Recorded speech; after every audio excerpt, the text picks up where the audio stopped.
Good morning to all the saints at St. Mark, and it's wonderful to get an opportunity to speak to you as we go into this special weekend of Easter. This morning I thought I would share a little story that I got with a nod to Dr. Seuss. It was written by a lady called Christy Botha, and it's entitled How the Virus Stole Easter. 'Twas late in 19 when the virus began, bringing chaos and fear to people each land. People were sick, hospitals full, doctors overwhelmed, no one at school.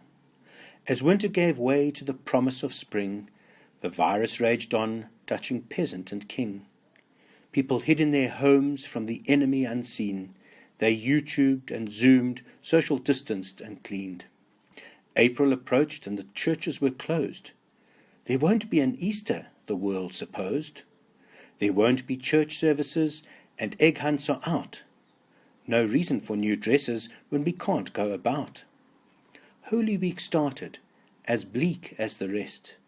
The world was focused on masks and on tests. Easter can't happen this year, it proclaimed. Online and at home, it just won't be the same. Maundy Thursday, Good Friday, the days came and went. The virus pressed on, it just would not relent. The world worked Sunday, and nothing had changed. The virus still menaced, the people estranged. Pooh-pooh to the saints, the world was grumbling. They're finding out now that no Easter is coming. They're just waking up. We know just what they'll do. Their mouths will hang open a minute or two, and then all the saints will cry, Boo-hoo.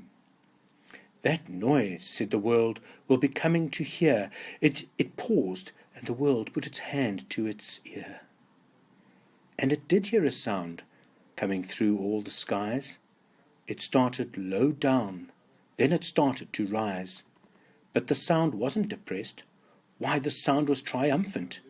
It couldn't be so, but it grew with abundance. The world stared around, popping its eyes. Then it shook. What it saw was a shocking surprise. Every saint in every nation, the tall and the small, was celebrating Jesus in spite of it all. It hadn't stopped Easter from coming. It came. Somehow or other, it came just the same. And the world, with its life quite stuck in quarantine, stood puzzling and puzzling, just how can this be? It came without bonnets. It came without bunnies. It came without egg hunts, cantatas, or money.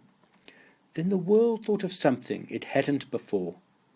Maybe Easter, it thought, doesn't come from a store.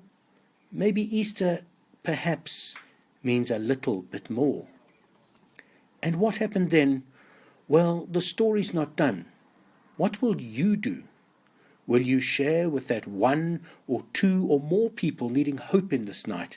Will you share the source of your life in this fight? The churches are empty, but so is the tomb. And Jesus is victor over death, doom, and gloom.